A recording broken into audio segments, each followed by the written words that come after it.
cela, nous avons la configuration des adresses IP version 6. Okay. Les routeurs Cisco nous offrent deux options pour la configuration statique des adresses IP version 6. Dans un cas, vous configurez l'adresse 128 bits complète. Il est possible de configurer entièrement votre adresse IP version 6.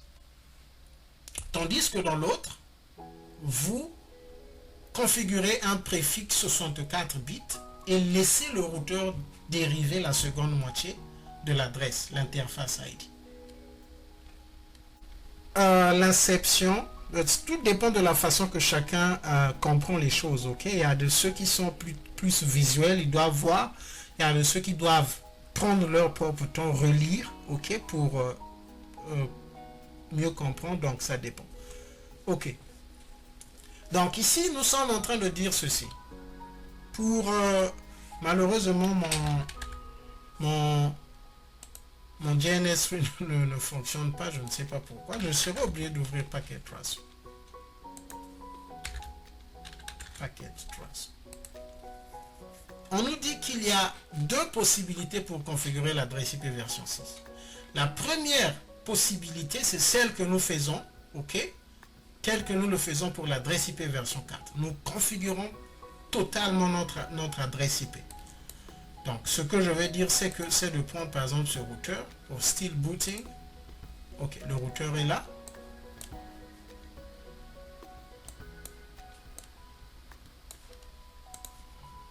Faire ceci.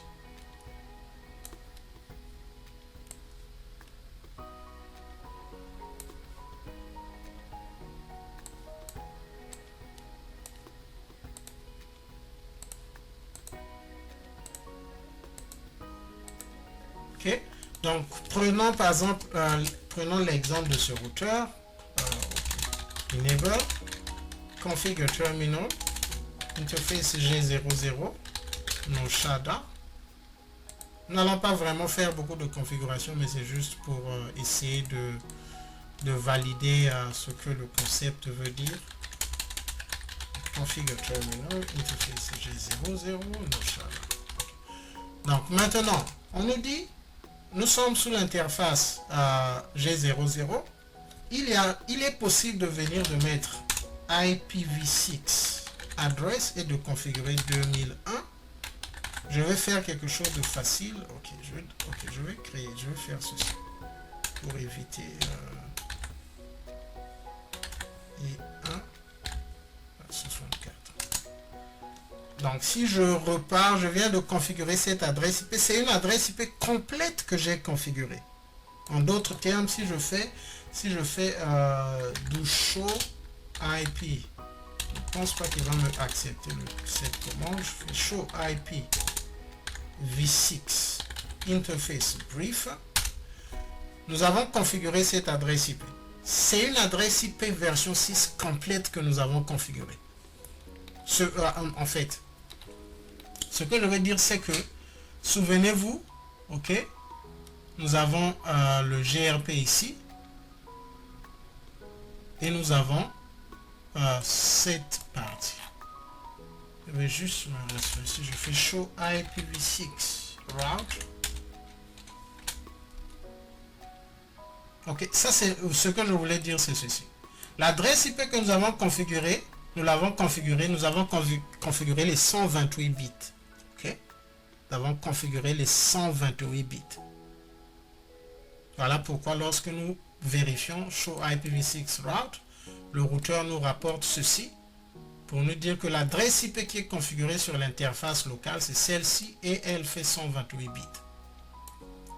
La deuxième option, au lieu de configurer entièrement l'adresse IP version 6, c'est de configurer 64 bits et laisser le routeur choisir la moitié de l'adresse, donc l'interface ID.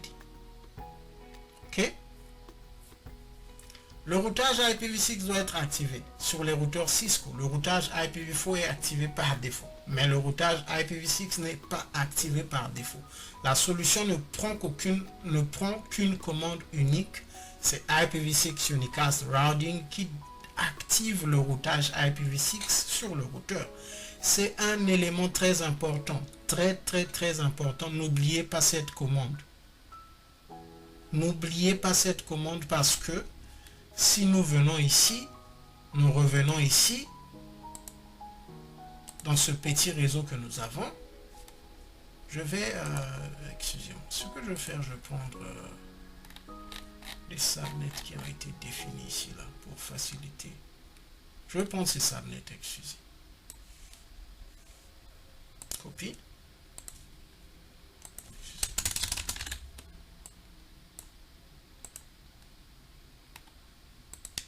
Et nous allons essayer de le faire aussi vite que possible. Nous allons faire IPv6 address.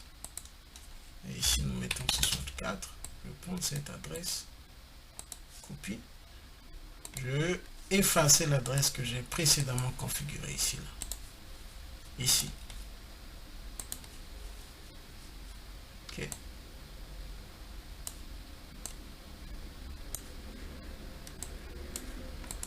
Config terminal interface G00, je vais effacer la précédente adresse, no, puis je vais remplacer celle-ci, past, ok. De l'autre côté, je vais juste modifier l'autre octet, ici, là, past, plutôt le dernier chiffre, je vais mettre 2, ok. Je viens de configurer les adresses IP version 6 ici. Maintenant, vous configurez les adresses IP, vous supposons que vous avez des équipements ici. Nous savons que vous allez, vous serez obligé de donner des subnets. Vous allez mettre un subnet ici, là, et un subnet ici. Nous avons un subnet ici. Pour que le PC1 puisse communiquer avec ce subnet, il faut le routage, ok? Et vous avez deux options, le routage dynamique et le routage statique. Pour le routage statique, supposons que vous pouvez venir ici, vous faites IPv6 route, ok? Je dois sortir d'ici. On va configurer ce sous-réseau rapidement. Je n'arrive jamais à m'éloigner des configurations. G01. En fait, je pense que la meilleure façon d'apprendre, c'est de configurer de toutes les façons. C'est le réseau. Théoriquement, il y a de ceux qui peuvent comprendre par la théorie. Mais je pense que comprendre par la configuration, c'est super. Parce que vous allez passer votre temps à configurer. Donc je vais enlever, je vais mettre 2 ici. Donc je vais mettre ce subnet du côté du routeur 0. Past. Ok. Et du côté du routeur 1.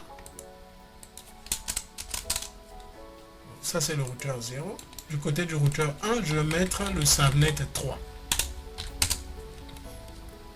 Okay. Donc ce que nous avons fait, c'est que nous nous retrouvons ici dans notre topologie. Je vais noter ça rapidement. Copie. Le 2 est à ce niveau. Okay. Ici nous avons le 1. Ici, nous avons le 3. Donc ça, ce sont des subnets que nous avons configurés. 2001, 64, 64. Ça, ce sont des subnets. Editor Preferences, excusez. Je ne sais pas pourquoi ça change à toute font. Je vais augmenter. Oh, apparemment, c'est 16 mètres. 16 watts. Ok, donc nous avons les subnets.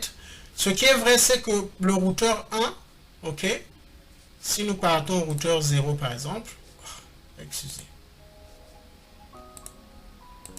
Ok, j'avais fermé. Si nous partons au routeur 1,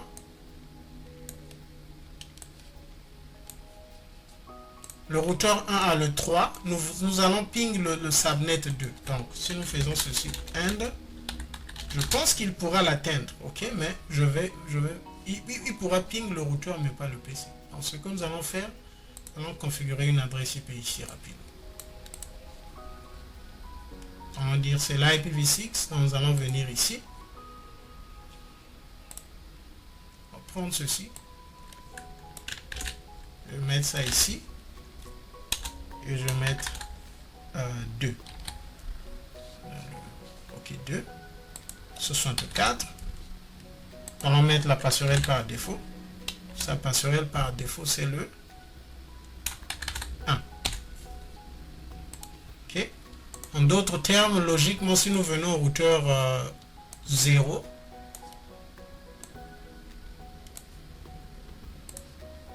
je vais mettre le PC ici. Ce que nous avons configuré ici, c'est cette adresse. Si je viens au routeur 0, ping, je ne sais pas s'il peut accepter ça comme ça.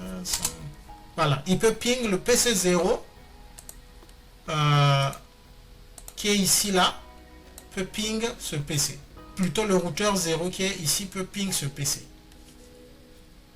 Maintenant, prenons le même ping. Est-ce que le routeur 1 pourra toujours ping le même PC? Nous allons venir ici, ping, d'abord effacer, à partir du routeur 1.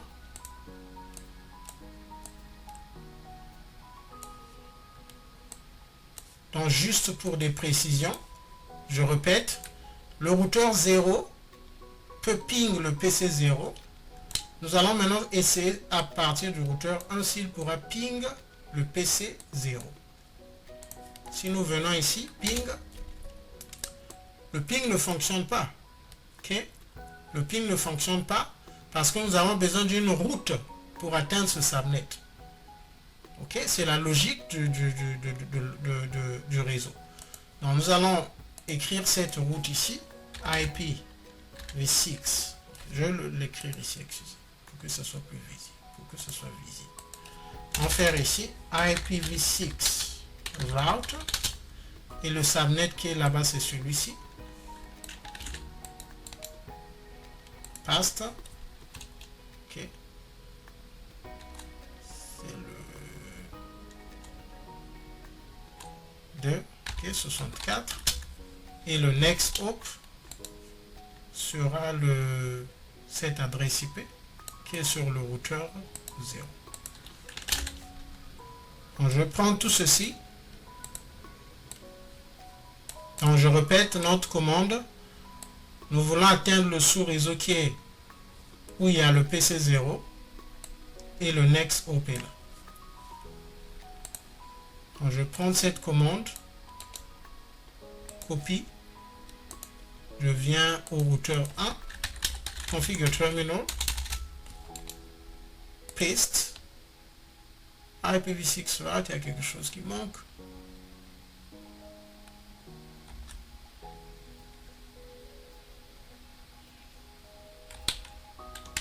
Excusez. IPv6 route.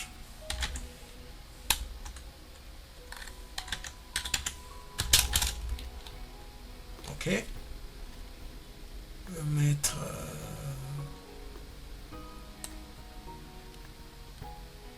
c'est bien ce subnet que nous voulons mettre. Copy, paste. Let me just double check something here.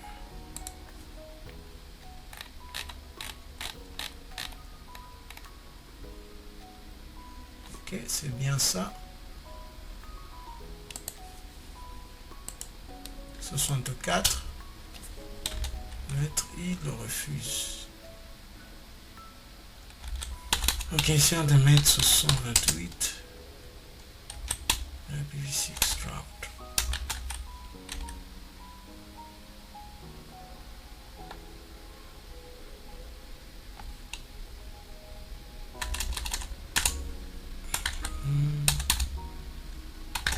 Je vais mettre ceci.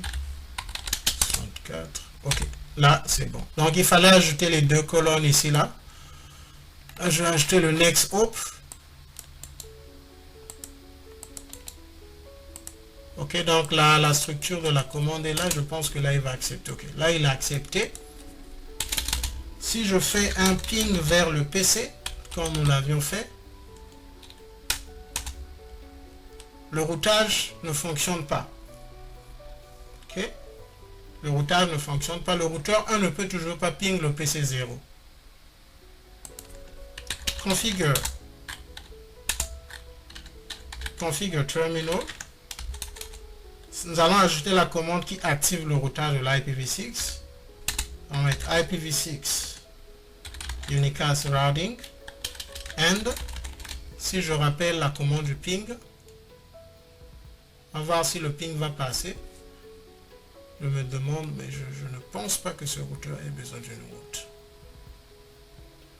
Ok, mais pour éviter tout problème, nous allons d'abord enlever cette commande. Ok, nous allons enlever cette commande et je vais ajouter une route au routeur 0 qui va partir là-bas. Je ne pense pas que c'est un problème, mais nous allons quand même ajouter. Donc là maintenant ce sera une route qui va quitter le routeur 0 qui va partir vers le subnet. Ouais, il fallait corriger ça. Qui va partir vers le subnet 3, plutôt 3. Et le next hop sera le... Je vais vérifier les adresses IP en question.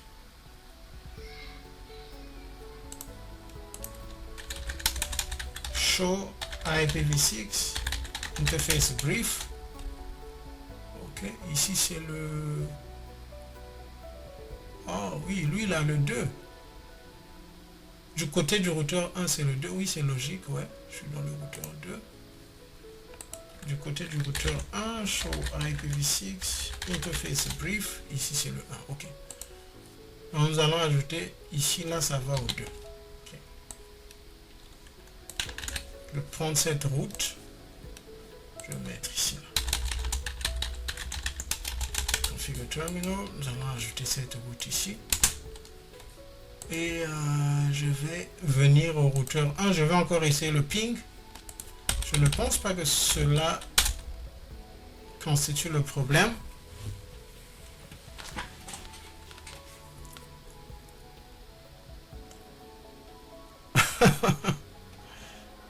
Ok. Non mais c'est correct, attendez.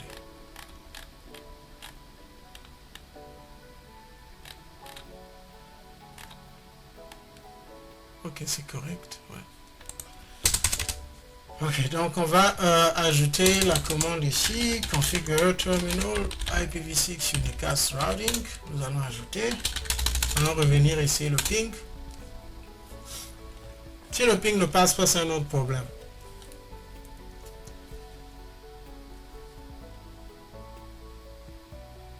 Okay, je vais faire un ping vers le PC. Copie.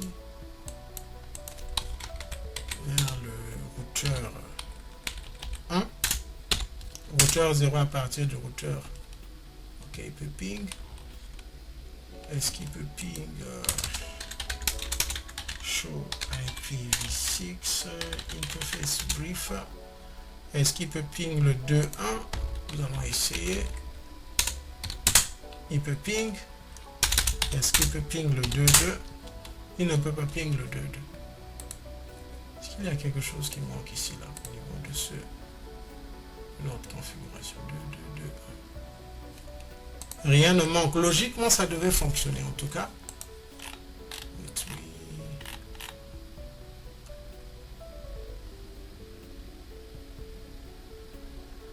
Ah, je suis tombé dans mon propre piège. Ok. Nous avons activé le routeur de l'IPv6 dans le routeur 1. Ok. Mais nous ne l'avons pas fait dans le routeur 2. Ok. Donc, ici, là, j'ai activé le routeur de l'IPv6. Ok. Je n'arrive pas toujours à ping le le PC0 à partir du routeur 1. Je me suis demandé pourquoi est-ce que ça ne marche pas. J'ai fait des pings par portion, ok. Nous savons que le ping peut fonctionner ici, le ping peut fonctionner ici. Nous avons ajouté le la commande IPv6 unicast routing ici là, mais nous ne l'avons pas ajouté ici. Ce routeur ne sait pas comment route les... En fait, le routage de l'IPv6 n'est pas encore activé dans le routeur 0.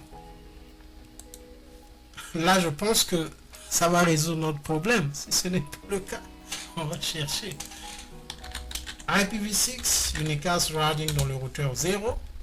Si nous revenons ici, le ping peut maintenant passer. Donc, c'est cette commande. Cette commande doit être activée dans tous les équipements qui doivent faire le routage de l'IPv6. Il y a ce sur quoi j'insiste, c'est le fait que la commande IPv6 route a été acceptée par les routeurs. Ok, les routeurs ont accepté cette commande, mais curieusement, les routeurs ne peuvent pas route les paquets IPv6 parce que nous n'avons pas activé le routage de l'IPv6. Faites attention à cela. Vous risquez d'être bloqué dans un lab tel que nous sommes pratiquement tombés dans le piège. Nous avons activé cette commande dans le routeur 1 et cette commande manquait dans le routeur 0. Vous allez vous dire, mais j'ai mes routes qui sont bien configurées. Toutes les adresses IP, toutes les interfaces plutôt ont des adresses IP. Les interfaces sont app. Comment est-ce que je ne peux pas avoir le ping? Vous allez vous gratter la tête.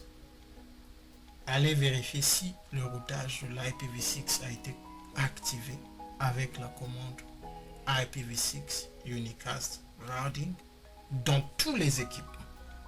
Et pas seulement l'équipement qui initie le ping. Donc ça, c'est une commande très importante.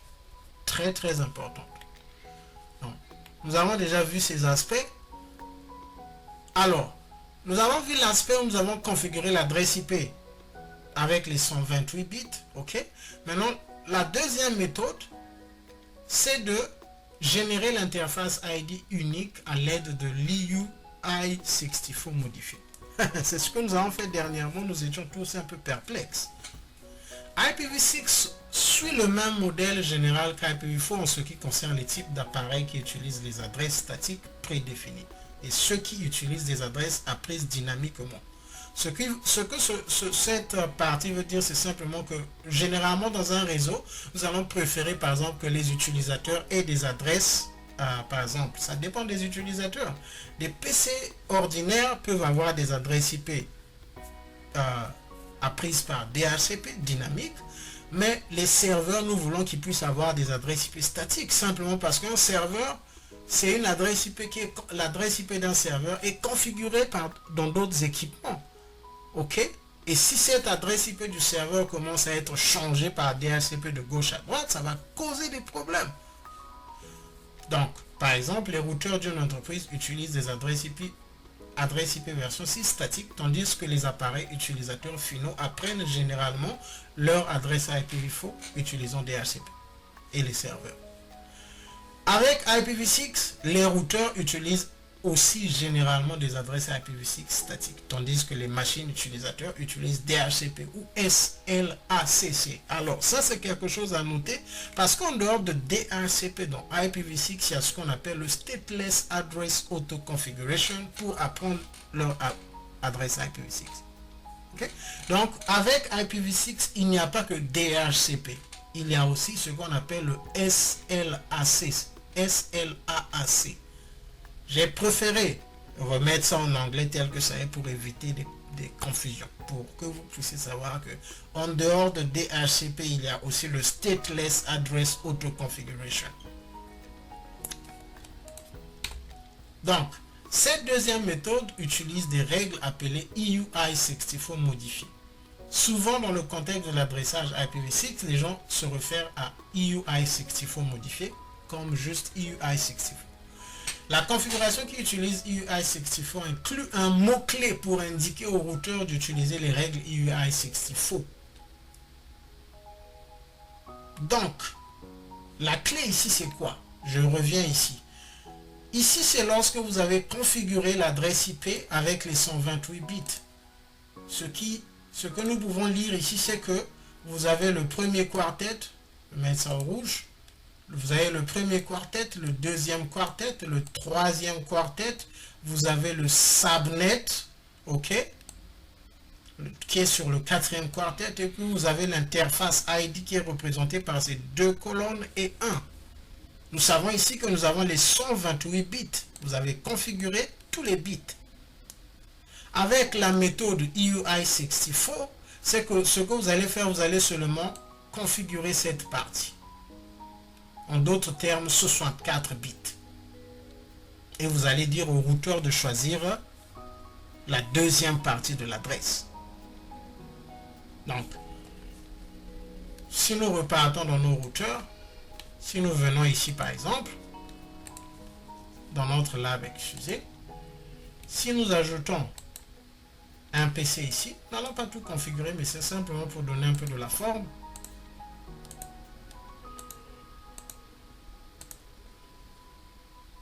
J'ai mis ça au G02 dans le routeur 0.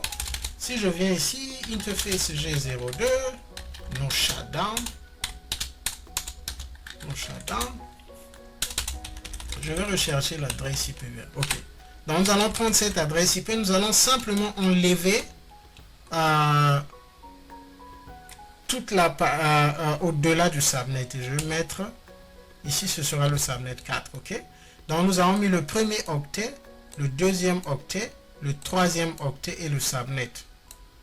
Et ici, si nous mettons point d'interrogation, je pense que je dois ajouter ceci.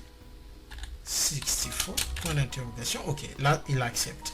Donc, vous ne précisez pas, vous ne précisez rien sur l'interface ID. Voilà pourquoi nous avons laissé cette partie vide. Parce que dans une adresse IP normale, dans la configuration d'une adresse IP avec les 128 bits, nous ajoutons un 1 après les deux colonnes. Ok? Parce que nous savons que cette partie, c'est l'interface ID. Et ici, il y a 64 bits. Mais, avec le EUI64, nous ne mettons rien après les deux colonnes. En d'autres termes, il n'y a rien sur les 64 bits. Et ce que le routeur nous demande, c'est d'ajouter. Ok, nous n'allons pas Anycast. Pour l'instant, c'est pas Anycast parce que Anycast c'est aussi un type de, c'est un peu dans le contexte de broadcast, unicast, multicast, Anycast. Ça c'est pas ce qui nous intéresse. Ce qui nous intéresse ici c'est EUI64. Si nous ajoutons EUI64, nous appliquons la commande. Si nous faisons do show and show IPv6 interface brief, remarquez que sur le G02 où nous avons appliqué la commande EUI64, c'est une adresse IP, ok, que nous avons ici là. L'adresse IP que nous avons mise, elle est ici.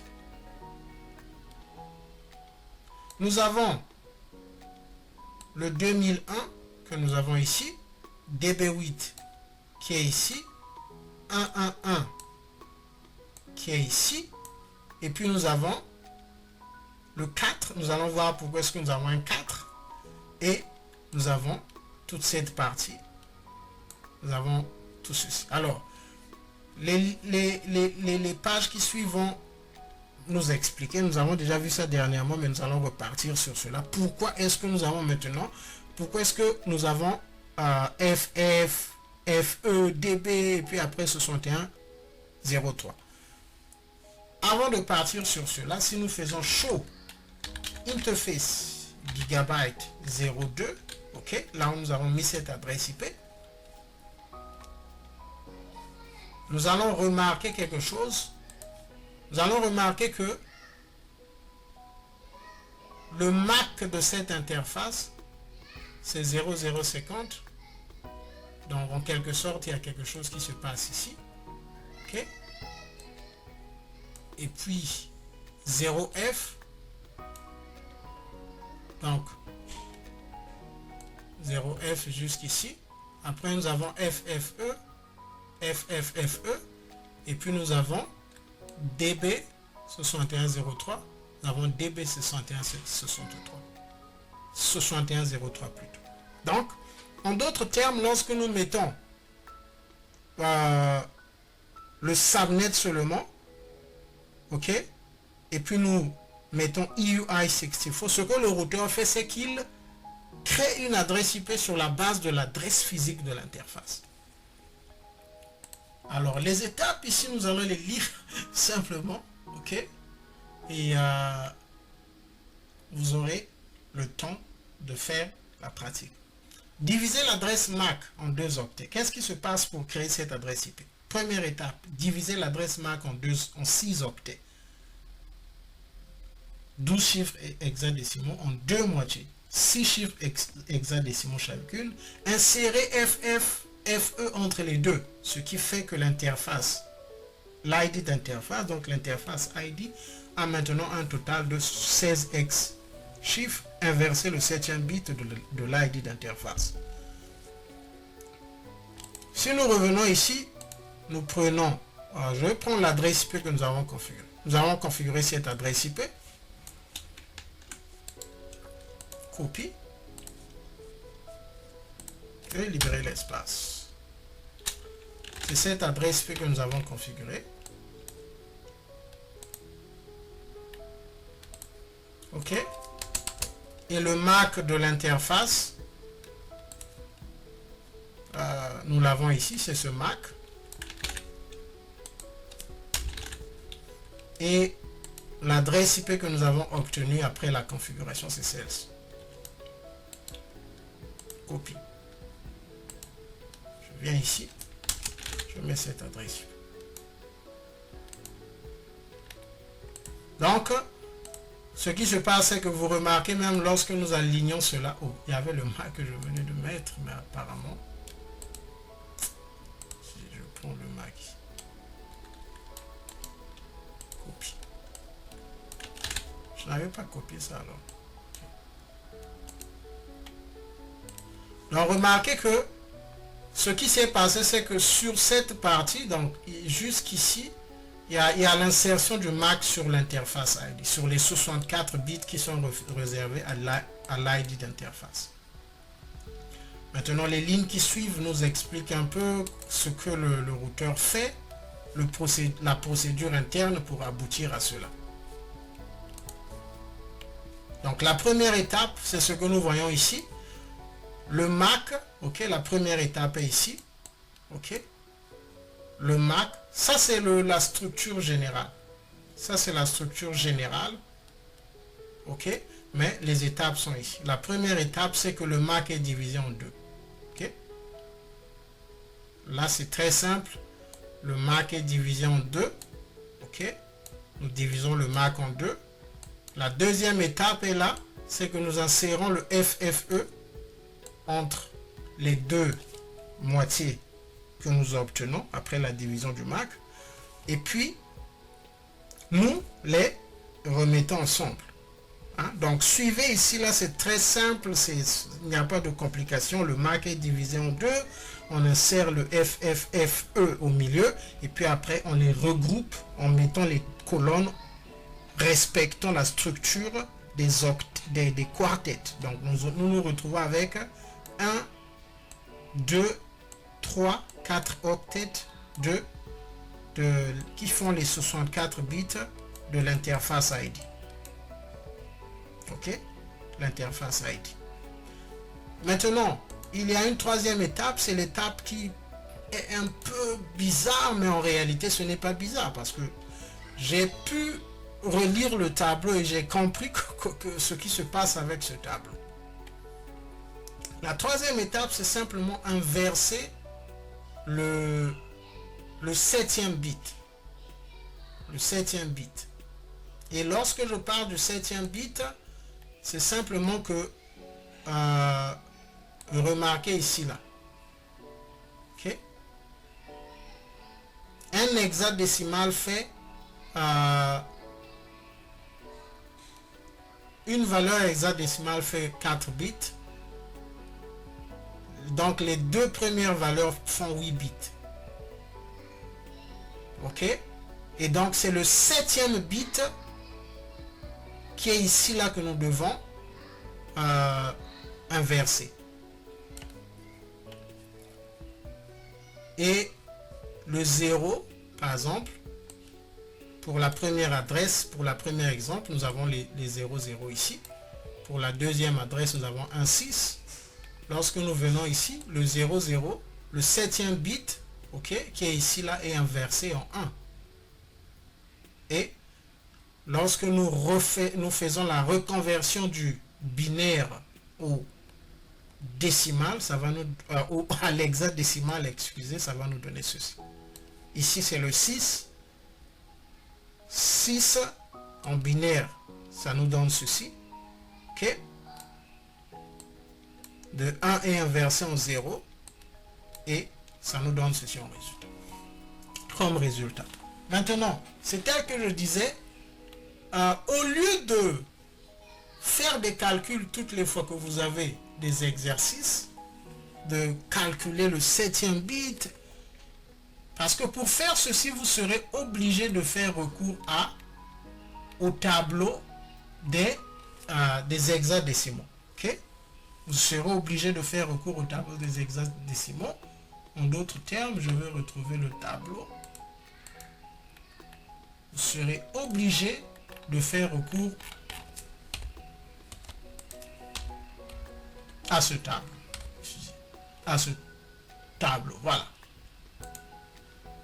Donc, toutes les fois que vous aurez besoin, vous aurez un exercice sur le EUI64, vous serez obligé de venir ici et de dire que lorsque j'ai 0, ça me donne 0, 0, 0, et je vais inverser le 7e bit, ok, par exemple, ça c'est on a un exemple, ça va nous donner 0, 0, et en binaire, ça va donner 0, 0, 0, 0, 0, ça c'est en hexadécimal, hein. Ça c'est la première valeur hexadécimale, ça c'est la deuxième valeur. Nous allons inverser le 7e bit qui est ici en comptant de la gauche vers la droite, ça nous donne 1, 2, 3, 4, 5, 6, 7, excusez, c'est le 7e bit qui est inversé. Le 0, lorsqu'il est inversé, il est inversé en 1. Lorsque ça va nous donner 0, 0, 1, 0. Ici, nous aurons 0, 0, 0. Et lorsque ce quartet est reconverti en hexadécimal, nous venons maintenant ici, là. Okay? Parce que c'est ce que nous avons ici, là. Ça va nous donner 2. Le premier quartet ne va pas changer parce que ça va toujours rester 0. Pour le deuxième marque de l'exercice, de l'exemple, nous avons 16.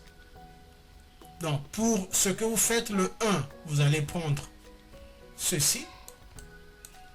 0, 0, 0, 1. Pour le 6, vous allez prendre ce qui est ici. Ça nous donne 0, 1, 1, 0. Donc, en d'autres termes, pour faire la conversion, vous devez faire étape par étape. Vous prenez les deux premiers hexadécimaux de l'interface ID, okay, que vous obtenez après avoir fait la combinaison, en fait après avoir suivi les deux premières étapes, qui consistaient à diviser le MAC en deux, ajouter le FFFE. Une fois que vous avez toute cette combinaison, vous prenez les deux premières valeurs hexadécimales qui sont à gauche et puis vous les convertissez en binaire. Une fois que vous les convertissez en binaire, vous comptez 1, 2, 3, 4, 5, 6, 7. C'est ce bit qu'il faut inverser. Le 1, lorsque vous l'inversez, ici là ça va nous donner 0, je pense. C'est ce qui s'est passé. Nous allons vérifier. Excusez. Oui, le 1 a été converti en 0. Donc ça va nous donner 0, 1, 0, 0. Si nous repartons ici là, ça nous donne ici 0, plutôt 0, 1, 0, 0. Ici, là, ça ne va pas changer. 0, 0, 1. Et cette valeur, vous repartez sur le tableau en binaire. 0, 1, 0, 0, c'est quoi? Vous allez lire ici. C'est ceci, ok? 0, 1, 0, 0, c'est 4. Donc, en d'autres termes, ici, vous aurez 1 et 4, 14. Si nous repartons ici, là, ça nous donne 14 ici. Ça, c'est pour faire l'inversion du 7e bit. Vous serez obligé de partir, de prendre les deux premières valeurs hexadécimales de l'interface ID, ok, après avoir divisé le marque en deux, insérer le FFFE, les deux premières valeurs que vous prenez, vous les convertissez en binaire. D'abord, les étapes sont là, ok. Les deux valeurs sont en hexadécimal, vous les convertissez en binaire, ok. Vous inversez le 7e bit, vous notez le tout en binaire, et puis vous convertissez encore le résultat que vous avez ici en hexadécimal. Maintenant, au lieu, c'est bien, c'est très important de mémoriser. En fait, pas de mémoriser, de faire la pratique sur ces étapes, mais dans des conditions de l'examen, le manuel nous donne une procédure pour vite convertir. Ok? Et c'est ce tableau. Ok? Ce tableau nous dit ceci.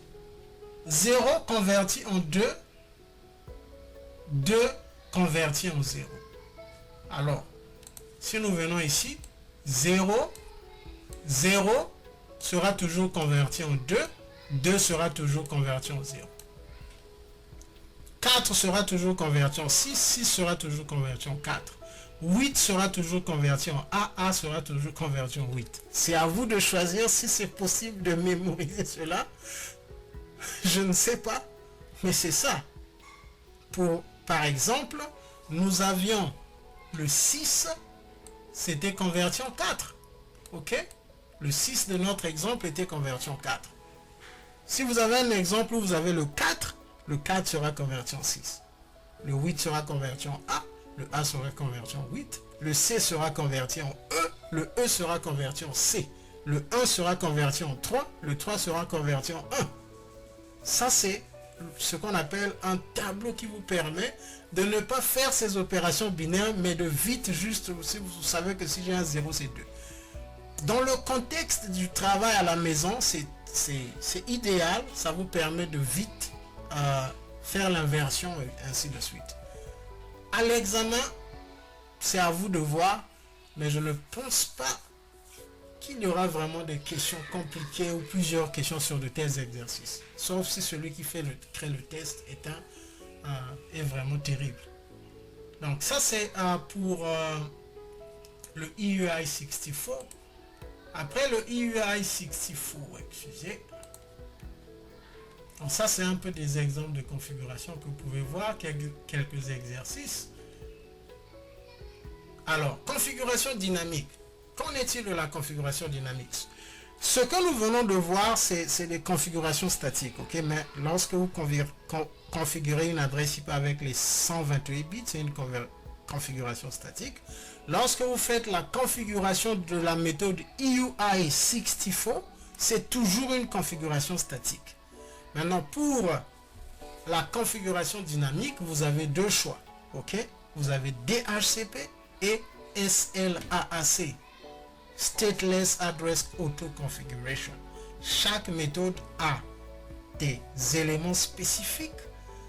Je ne pense pas qu'on va dans les détails de ces méthodes parce qu'on donne juste les méthodes. Donc, une question peut porter sur comment est-ce que vous pouvez configurer une adresse IP version 6 dynamiquement. Alors là, vous allez simplement choisir soit Stateful DHCP ou encore Stateless Address Auto Configuration. Maintenant, ça ce sont les commandes que vous utilisez pour le faire. Pour le DHCP, vous allez faire IPv6 address DHCP. Ok. Si nous prenons par exemple l'exemple ici là. Okay. Si nous venons ici, enable config terminal interface G0 à 2. Si nous avons un serveur ici, là, un serveur DHCP par exemple,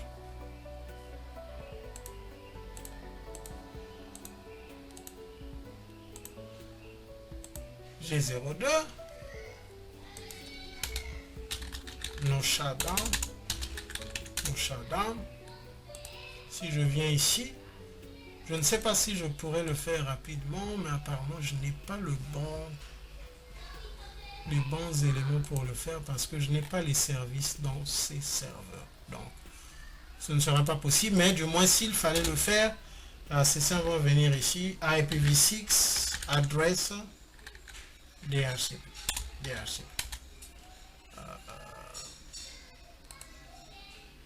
L'autre c'est un SLAAC.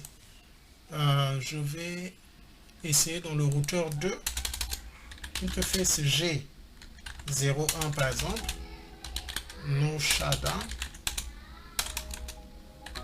IPv6 address, point d'interrogation, autoconfig, ok, au 02, autoconfig. Si je viens ici, show IPv6 interface brief. Donc c'est au G01 que j'ai mis la commande autoconfig. Au G01 nous avons ceci. Okay, nous avons ceci. Mais il y a des éléments qui manquent, je pense qu'ils ne sont pas nécessaires, en fait, qui ne sont pas vraiment étudiés en profondeur au niveau du CCNA. Maintenant, les adresses spéciales utilisées par les routeurs. Après avoir configuré la commande de configuration globale IPv6 Unicast Routing pour activer la fonction de routage IPv6, l'ajout d'une adresse IPv6 Unicast sur une interface oblige le routeur à effectuer des opérations suivantes. Donne à l'interface une adresse IPv6 Unicast. Nous le voyons lorsque nous configurons, nous appliquons la commande IPv6, lorsque nous configurons plutôt une adresse IP version 6 sur une interface, l'interface obtient une adresse IP version 6 Unicast. Lorsque nous avons la commande IPv6 Unicast Routing, le routage de l'IPv6 est possible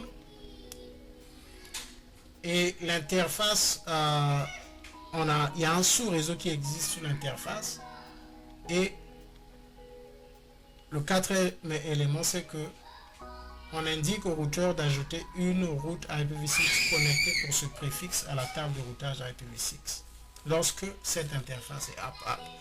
Ça, ce sont des éléments qui sont similaires à l'IPv4.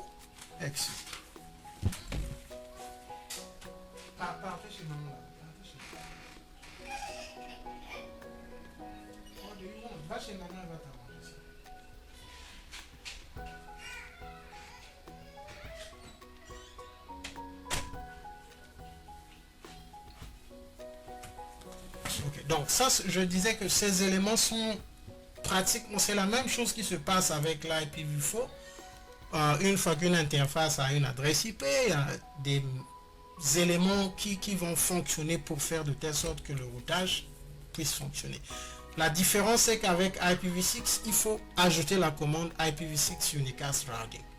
Maintenant, ici nous voulons voir un peu de façon générale les types d'adresses. La première adresse que nous avons, c'est le link local. Le link local, c'est une adresse qui est utile pour certains protocoles. Alors, IPv6 définit des règles afin que les paquets envoyés à n'importe quelle adresse link local ne soient pas transférés par n'importe quel routeur vers un autre. En conséquence, plusieurs protocoles IPv6 utilisent les adresses link local lorsque les messages du protocole doivent rester dans un LAN local. Par exemple, Neighbor Discovery Protocol remplace les fonctions de l'ARP IPv4. Utilise des adresses link local. La compétence d'une adresse link local reste dans le segment. Ok, donc si nous revenons ici là, une adresse IP link local n'a compétence que dans son segment. Donc ici, les links locaux qui sont ici ne vont fonctionner que sur ce segment. Les links locaux qui sont ici ne vont fonctionner que sur ce segment. Si nous avions un switch ici, là, supposons, et que nous avons des PC, 5 PC, 10 PC, 100 PC, ils pourront communiquer au travers de leurs adresses IP link locaux. Donc ça va rester sur le segment. Les routeurs utilisent également des adresses link locaux comme adresse IP next hop dans les routes IPv6. Les hôtes IPv6 utilisent également un concept de routeur par défaut, passerelle par défaut, comme IPv4. Mais au lieu de l'adresse du routeur, au lieu que l'adresse du routeur soit dans le même sous-réseau, les hôtes se réfèrent à l'adresse link local du routeur. Donc, l'adresse link local là, pour IPv6 est utilisée comme le next hop, tel que nous le faisons pour l'IPv4. C'est l'exemple qu'on nous montre ici, là. Ici, nous avons par exemple ce PC. Au lieu d'utiliser la passerelle par défaut, par exemple, il peut utiliser le link local. C'est vrai, lorsque j'ai configuré, j'avais mis une adresse IP sur la valeur passerelle par défaut. Et c'est ce que nous avons mis. Je vais voir. Essayons de voir lorsque nous faisons IP config. Oh. Je vais élargir pour voir ce que nous avons ici là.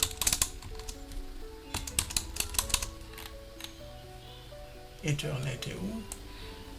Ok. Remarquons que nous avons ici l'adresse IP que nous avons configurée, c'est celle-ci, souvenez-vous. Ce PC a également un link local, okay, que nous n'avons pas configuré. Et ce link local, remarquez, utilise toujours le MAC, ok, parce que nous pouvons voir B90, B ici là quelque chose, FFFE 90, ok, D5, C5. Nous n'avons pas besoin de comprendre comment est-ce que le routeur crée ce link local dans les détails. Je ne sais pas. Je ne vais pas vous dire avec assurance si c'est les mêmes règles de l'EUI64, mais du moins nous savons qu'il y a quand même la combinaison du MAC sur certains quartets. Donc, c'était pour noter que même si que nous avons précisé notre passerelle par défaut, le PC crée son link local. Chaque équipement dans le segment aura un link local. Ça, c'est du côté du PC. Si nous partons du côté du routeur, ce sera la même chose. Du côté du routeur 0, par exemple, qui est connecté à ce segment. Show IPv6 interface brief. L'interface 0.1 qui fait face au LAN a également un link local. Je ne sais pas si on peut ping les links locaux. Par exemple, je pense qu'on doit ping. Si nous prenons le link local du routeur, nous venons au PC. Nous mettons ça ici. Nous pouvons ping le link local. Donc ça, c'est un élément qui est très important. Donc le link local tel que nous l'avons vu peut être utilisé comme next hop.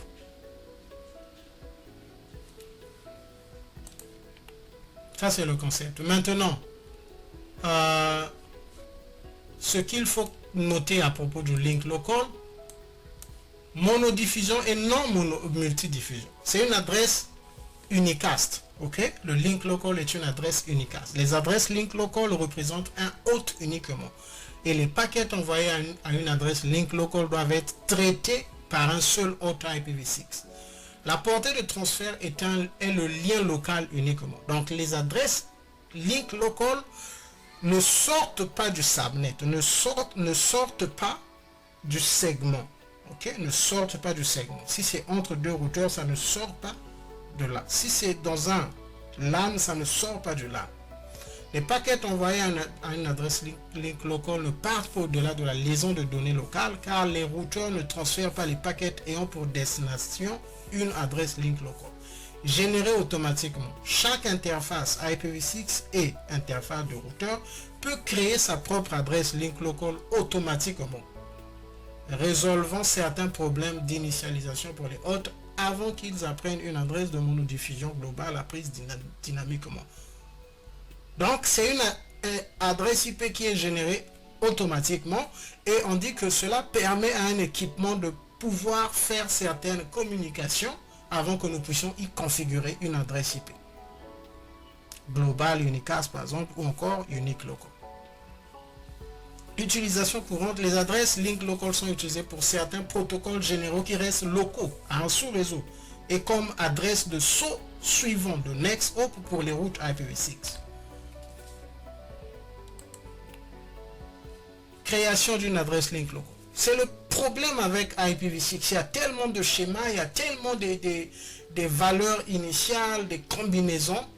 Voilà, donc c'est tel que je le disais, c'est pour la deuxième partie, ok? Tel que nous le voyons ici pour la deuxième partie, le link local utilise l'interface ID. UI. Donc ce sont les mêmes règles. Ici c'est une théorie, ok? Ce que nous pouvons noter, c'est que FE80 est suivi de 3 quartets de 0000. Si nous repartons à notre PC, à ce que nous avions dans notre PC, ici, FE80, de colonne, ok? Vous connaissez les règles, si vous étendez cette adresse IP, la logique est claire, ok? Nous avons un quartet ici, 2 quartets, 3 quartets, 4 quartets. Cette partie représente l'interface ID qui a été créée sur la base des règles UI64. Et cette partie, nous avons FE80 et les colonnes, lorsque nous faisons l'expression, ça représente 3 colonnes, 3 quartets de 00. Ça, c'est cette partie.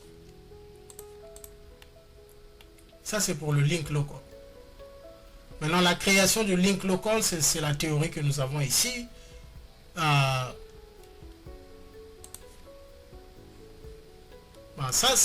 Ils expliquent un peu comment est-ce que les systèmes d'exploitation tels que Windows créent ces links locaux.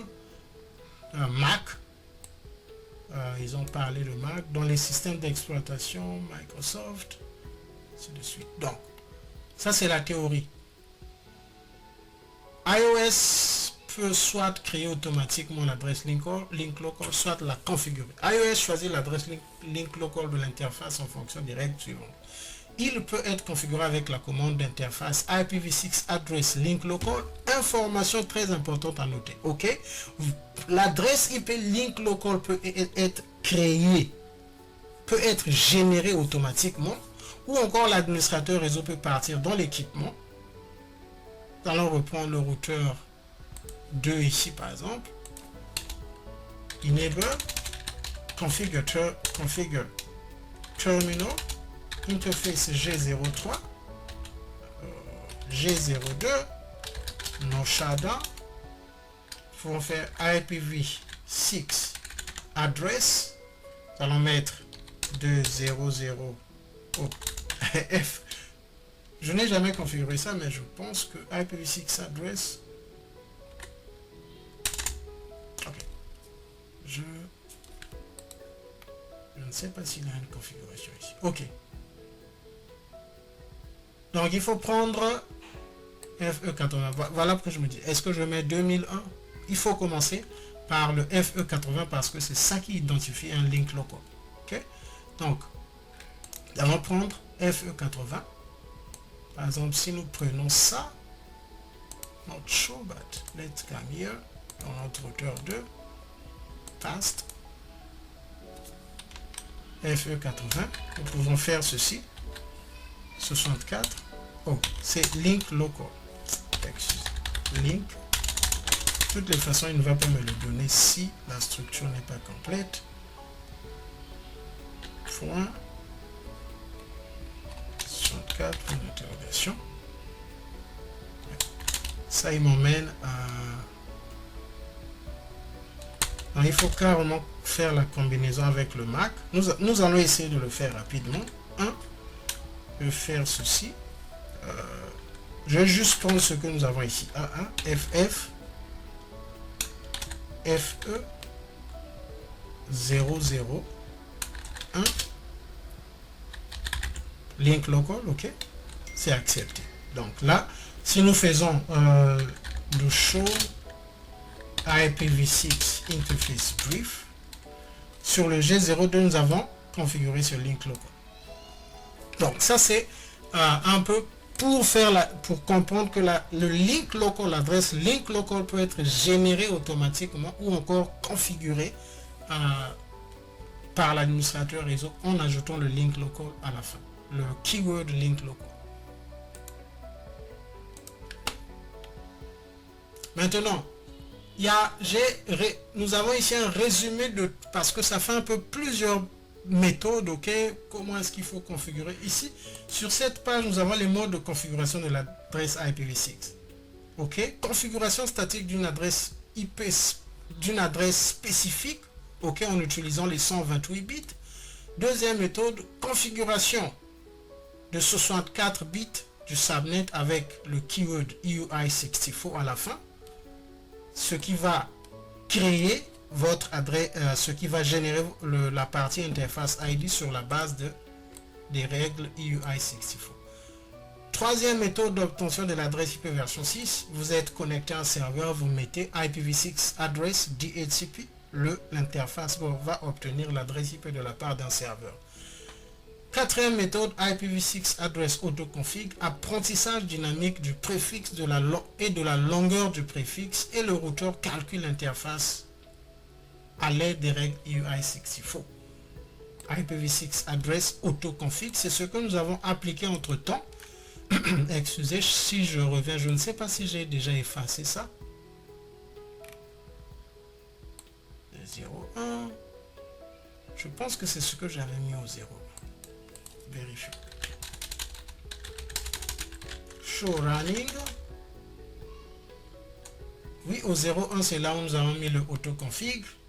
Si je rappelle, show IPv6 interface brief, c'est ce que nous avons obtenu ici. Donc, il y a toujours le FFE qui s'est inséré, ainsi de suite.